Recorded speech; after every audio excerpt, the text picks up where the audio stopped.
Hi guys, what's up? It's me. Um, so, okay, Yahuwah, the creator of all, the Great Spirit, the Most High, made us in the image of the Creator, our Elohim. Male and female were made, and it was good to the Most High, our Elohim. Okay? So,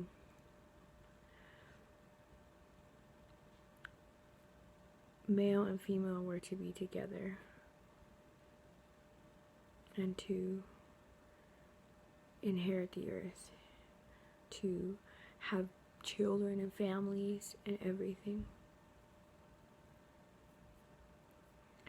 So, there has been issues for a long time with families.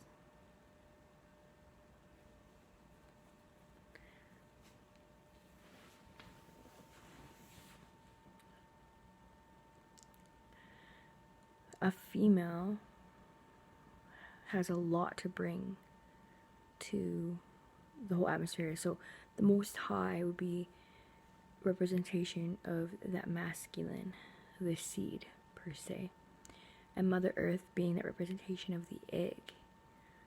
Okay, so when Father Sky or the Most High or Yahuwah, the Creator,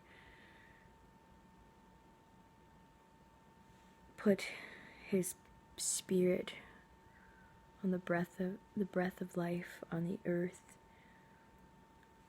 put his seed on the earth, and mom's matter, Mother Earth, the matter, nourished that and nurtured that.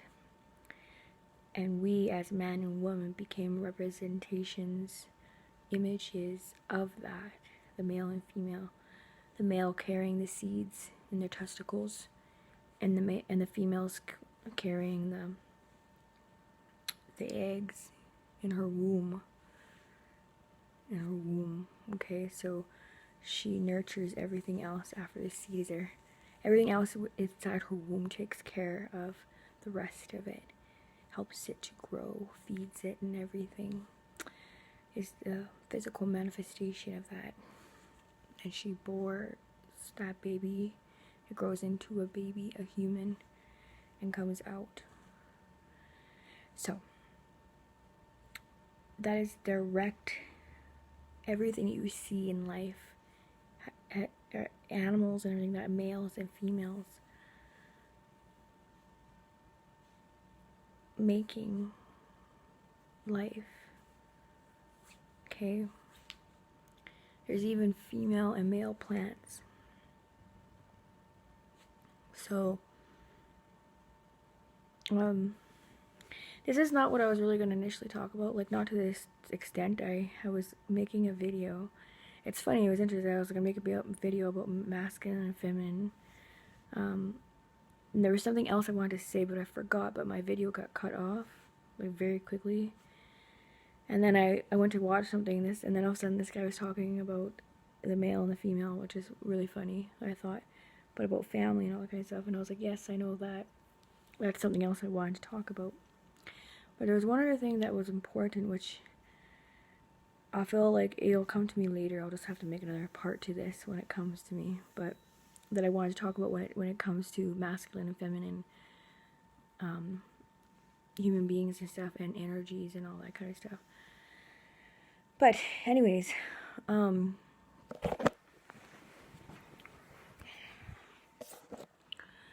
so because I was thinking about stuff like we're supposed to be together as a family, and everything in our world is trying to strip us from that. Like everything, like where you see it everywhere, where it's like it's really told, oh, it's best to just be alone, and it's best to just be single. Now, I'm not saying like being single is okay when you're trying to heal yourself and all kinds of stuff, but it's like there's a lot of trying to destroy our families from like coming together, having the mama and the father and the families together, and nurturing, but also there's relationships, people are in relationships where there's no nurturing on both sides, or the female's not nurturing the masculine, the masculine's not nurturing the feminine, and there's just this constant friction and this constant fight and all this kind of stuff, and like not just not just like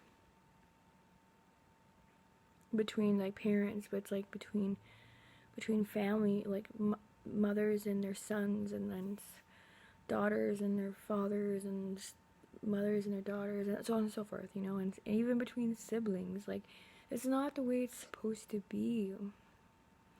And another thing, man, you ain't supposed to be like just letting your children do whatever, run wild and rampant, and letting them do whatever the heck they want to do, and talk to you the way, like, you're gonna talk to me like you're gonna smack on your butt, because it's like you don't just let your child just do whatever they want, talk to you however they want. They're gonna grow up so like ungrateful and with an attitude, and probably getting into trouble and stuff. It's like you can't be too like rank, like beating the crap out of your kid all the time every single day, and like mentally and emotionally messing them up and calling them names and stuff like that. And you can't be doing that. And you can't be just being like, oh, it's okay to everything that they do, and just let them be the boss of you and this and that. You can't go the other direction. You gotta keep it balanced. You gotta keep that balance, and it's like,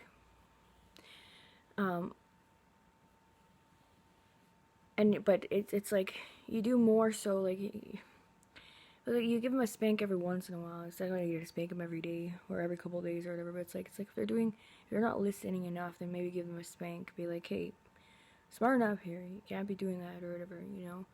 But no, don't be smacking them around. Like my first son, I spanked him a total of 5 times in his whole entire life. In the whole like from the time that he was like 3. I think it was only 3 to 5, because those are like the really like.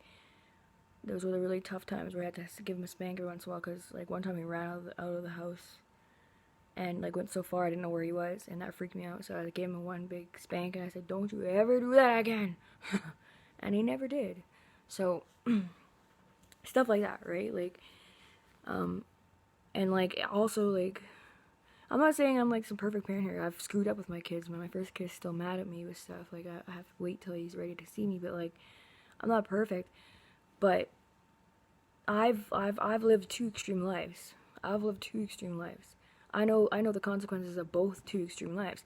I had a mom that I could walk all over, or like a mom and a stepmom that could give me whatever I wanted and walk all over them and do whatever. I could do whatever I want. I could be gone weeks at a time without them even like, you know, just there was no. I walked all over my parents, and I had parents that were too controlling, too strict, and too like rank. And then I had like my stepdad, like when we were living with him.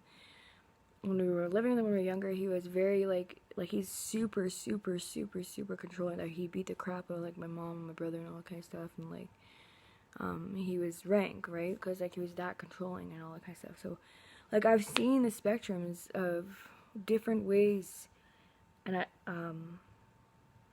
like the extremes or whatever. And I've experienced stuff. And I've also experienced different ways of, from different parenting from different people, because I've lived with so many different kinds of people, like through foster cares and like other things like that. But what I'm seeing is like, okay, so it's like,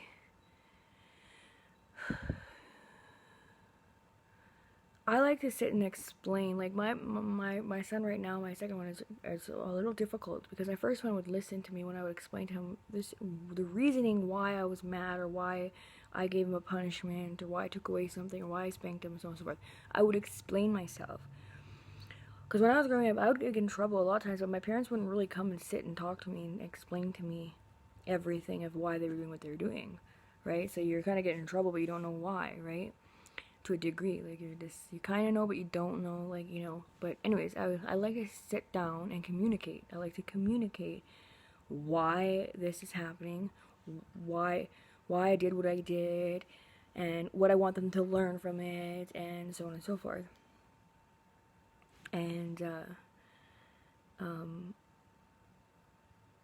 also, like, depending on what it is, it's like, yeah, there's certain things, like, when you can allow them to be like, okay, man, well, I'm gonna explain to you, this is what's going to happen if you do this. So if you choose to do that, understand that if you get hurt or so on and so forth, these are consequences of your behavior, because you chose not to listen. I warned you. I told you this would happen. You decided to do it, so that happened to you. So those are the consequences of your own behavior, so that they can understand that, like, they can understand that they were warned about it. I didn't necessarily say no, but I said if you do it, this is what's going to happen. Some certain things like that, you can do that in certain areas of certain things, depending what it is, right?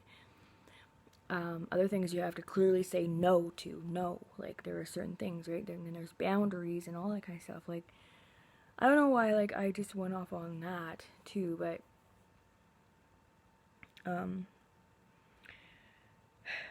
anyways, so another thing too I was thinking is, like, a mom needs to be a mother.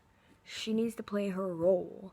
So, but when we have single parents, single fathers and single mothers being parents to children, and they're divided and stuff, it's really hard to play that one single role when you have your child. You know, yeah, you might, like, you might have 50-50, but it's still hard when you're on your own raising that kid. You have to be both mama and daddy during that time, and then daddy has to be both mommy and daddy during that time, and it might not be fully that. There might not be, you can't fully play a role the way that you want to be, and so that can cause friction between you and your children, and so on and so forth. It's like, I don't think we should be, this new next generation should be rooting for being alone and not having the family orientated thing, because family is very important. They're trying to raise this next generation who's so confused, and I'm not saying all of them are falling into that trap, but a lot of them are very confused about who they are, where they belong, and there's something at play there. And I know there's something on a spiritual level that's at play there, and it's causing that. There's some things going on in our world that is causing that confusion. So it's like, okay, so if you end up having more and more people who think they're gay, and or they want to go into gay relationships because they weren't satisfied, not that they really want to be in those relationships, but they're doing it because they couldn't find the right man, so they just want to be happy. They're looking for love, right? They're looking for love. They want to be happy. But then they end up seeing, I know this because I've seen this happen, you guys. They end up realizing, even in those relationships, they act like, they'd be like, oh, we're so happy, but then later on there's troubles happening too. It's like, you can't run from these problems. The thing is a lot of these problems have a very deep root to our own family history of issues and all that kind of stuff that we inherited or we seen from our own parents, from society, and this, like, how sick everything is. It's like, I do believe that it's good for people to be like, not rush into relationships and to work on their own stuff before they do stuff, but like, we really need families to come together. We really need to stop having these bromances, you know, bros before hoes type of thing mentality. We need to stop that, because the men, that's not what you were here for, men. Like, I'm sorry, that's not. And like, when you like put your friends or males above a female, or when females put their females above a male,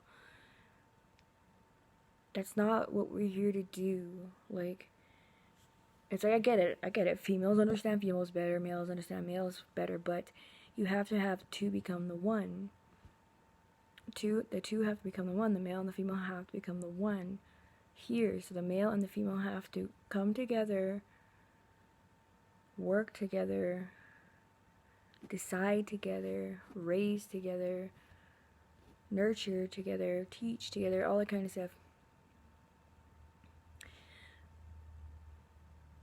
there is the opposite, right? So the male is the opposite of the female is opposite of the male, but they can come together in unison to teach each other things, to work with each other. The male is made a specific way. He's strong, he's taller, he's more work oriented. He can go for hours on end working and all kind of stuff, because they were supposed to be like the hunter gatherers, like, of the original thing, right? And the females, like, they stick together as a pack, like they do the nurturing of the babies and stuff, and the emotional and spiritual stuff aspects of things, comforters and all that kind of stuff, making the food and like sewing the clothes and like things like that, you know what I mean? Like,